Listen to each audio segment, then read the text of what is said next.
Brian Mullins. Kevin Morgan. Not a Kerry man has touched the ball yet. Amazingly. Bernard Logan. Morgan and a shot that's gone wide. Gabriel Irwin appearing in his 4th championship match, taking the kick out. Come on, catches this one. Johnny Mooney inside his man now. Across it comes to Matt Connor. A goal!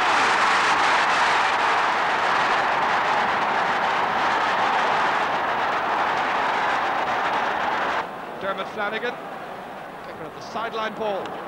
Coming out now with the clearance, and it's Meath attacking again, but the attack broken up pretty quickly by Mick O'Connell in possession. Mick 50 yards out, now 40, coming across this side of the field, still with the ball. Out now to Brendan Lynch. Brendan Lynch getting a high ball that's gone and over the bar for a point for Kerry. So Michael Fitzmaurice, will he opt to drop it in? He'll realise that there isn't too much time left in the first half. He's gone for a point and he's got it! A fine kick! And now they're really rolling. Egan across to the far side of the field. Mikey Sheehy, in it goes now, and a goal! The first score and the first goal and again! Jack O'Shea, the scorer! That was Gaelic football before last October. Since then, we've had the experimental rules being used in the National League. And today we're looking at that experiment and the changed rules that were used. In this experiment, we've seen football just like this. Maurice Fitzgerald kicking it inside to Sean Geaney, transferring it to Stephen Stack, inside to Jack O'Shea, looking for a goal, and he's got a beauty! Jack O'Shea, with time running out, has put Kerry back into the hunt. Tomorrow week we'll know if these rules will become a permanent part of football or if they're to be abandoned. The annual Congress of the GA, which is being held in Dublin, will decide the future. So will they be accepted? Well, one man who hopes they will is Tony Hanaho, who is chairman of the football work group that formulated them. He's here to talk about the rules with us, along with Colm O'Rourke of Meath.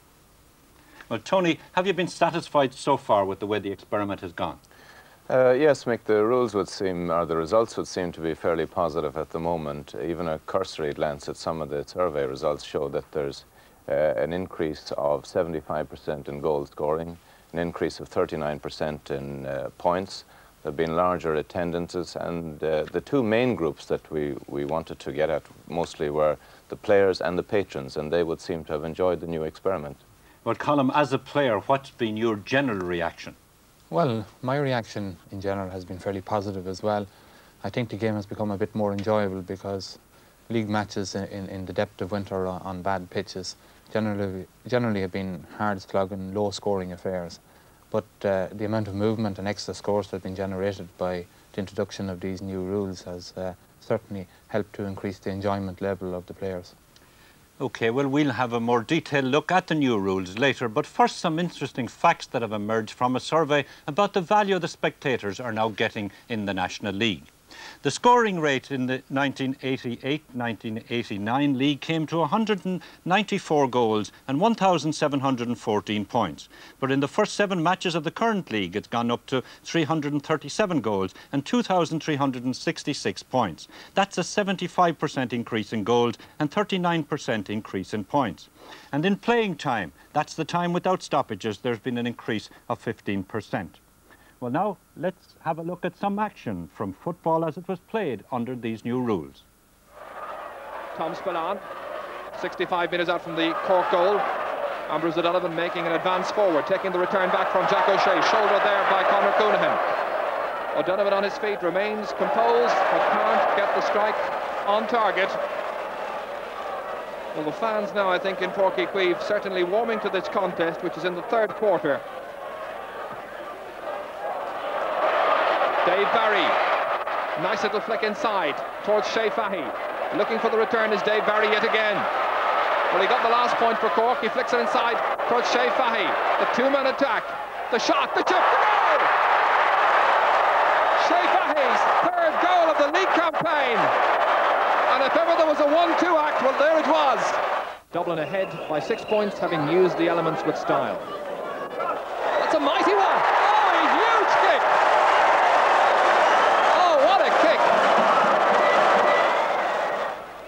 McCarthy, the free taker for Kerry. New corner back. Conor Coonahan. Despairing dive by Maurice Fitzgerald. Teddy McCarthy playing it forward for Niall Cahalane. Receiving the roars of encouragement from the Cork supporters over there. Rounding Jack O'Shea inside for Jimmy Kerrigan. And here's Larry Tompkins. A good solo pass forward by Larry Tompkins. 45 minutes out from the Kerry goal. Holding it up well. Going for a point himself. It travels all the way. It's Cork 110, Kerry 9 points. Well, for the past 2 months, the GA has attempted to get the overall reaction to the rules. They did this in a survey which sought the views of players, officials and spectators. And the 4 quarters haven't been popular. Only 35% of those who answered the survey favoured those 4 quarters. But 63% want football played over the 2 halves. The biggest change was in free kicks, but opinions divided. 23% want the free taken from the ground as in the past, 11% from the hand only. But a big majority, 66%, would leave it optional. Most people want the sideline kick from the hand, 45% there. But look at the kick out after a score. Very definitely the large majority want it taken off the ground, 65%, with only 10% from the hand. And in a kick out after a wide, that should be taken from the ground also, say 54%. And it was the rules experiment a success, do we think? Well, a massive 83% said yes. Only 12% thought it wasn't worthwhile. And it was the first time, in fact, that the GA tried an experiment like this, and there's been general approval. Tony Hanaho, have you been pleased at the reaction to the whole experiment? I think generally yes, and I think the attendances at the various matches have borne it out. As I say, the increase in scoring and the increase in the rate of play per match. But the reaction from the players and spectators as indicated by that survey? Well, I'm surprised at some of the results. I would think in relation to the 4 quarters that possibly people haven't had an adequate opportunity to assess it properly. I think it's a pity if it's voted against. It brought a lot of equity into the play, as has been witnessed in the latter league matches.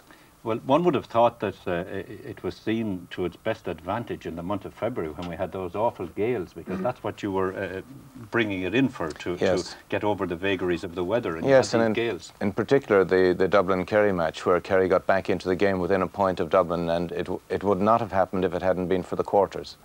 In fact, the weather in February played into your hands in a way. In a way, yes, but I still think that the 4 quarters should be considered. It should be remembered that the 15-minute periods were selected particularly for winter football only. Colin, was there anything you particularly didn't like in the recommendations? Well, the thing that probably most players were against, I'd say, was the kick out from the hand by the goalie. Maybe it was the fault of the players and maybe goalies as well, that they didn't kick the ball out well.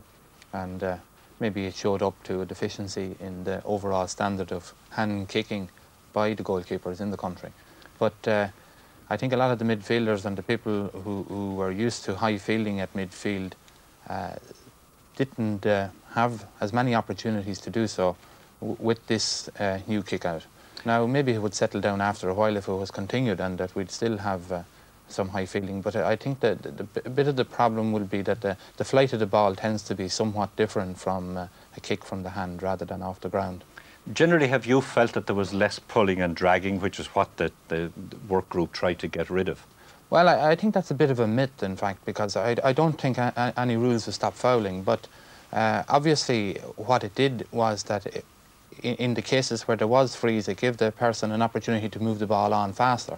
So it appeared, I think, to many people that the overall stoppages was going down. I don't know what the statistical analysis of that is, but these rules won't stop fouling. Well, certainly the playing time has increased, the time without stoppages. Tony, what about that point that if the team's attitudes are not right, then no matter what rules you're using, you won't get good football? Well, that's so. I mean, if the team's attitude is not right, then you won't increase it by the rules or otherwise. But one of the main objectives was to try and maximise the opportunity of the player in possession to part with the ball without the ensuing fouls. Would you like to make a prediction about the attitude of Congress in a week's time? No, I wouldn't. I have never been to Congress, and I think I prefer to wait and see what happens. You are going to Congress, though, this time, are you? Possibly. OK, and what an experience that's going to be for Tony Hanaho. Well, that survey was, by the way, was conducted with technical support from Michael Stewart of Trinity College. And the overall conclusions were that players should be allowed to tee up the ball for frees, that the game should have 2 halves. For a free kick after a foul, the players should have the option of kicking from the hand or off the ground, but the kick out should be taken from the ground only, and from the 20-metre line after a score. And there should be an exclusion zone when football penalty kicks are taken. Many players were involved in that survey, but here are the views of just 2 outstanding players. It's a much faster game now than what it was, because I think the pulling and dragging is sort of limited now. And I think it's a disadvantage now if you're fouled. When you're out there playing, I think it takes a lot of energy, and certainly, it was very enjoyable. Probably before the game would have said that a lot of the roles probably I didn't agree to, but playing them now today, it's very hard to say, go against them that totally. I think what the rules might end up doing is that when it's a score, you kick it off the ground to give the referee a chance, and also bring the midfielders back into the game. And if it goes wide, we'll then kick it out of your hands. Certainly, I think from the kick out, it's probably some aspect that might have to be looked into a little bit, because even though you might score, the tendency is to get back to your position, and your man has probably gone back in to take the short kick out, so it tends to put a lot of pressure on you, and you've got to be very, very fit for the game. I think for spectators, I think they really enjoy it. It's a question of 15 aside now played like 7 aside. It's all a possession game. But certainly, even though there was a lot of short passing today, I think a lot of our scores came from the long ball being put into the full forward line and laying off from there, and certainly the long kick is not really going over either, It'll all be decided tomorrow week at Congress, but rules aren't the only important business on the agenda. The GAA will also elect a new president to take over in a year's time from John Dowling. Well, now a look at what's on tomorrow. In Thurles, there are 2 quarter-finals in the Royal Liver Hurling League, Dublin against Waterford at 2 o'clock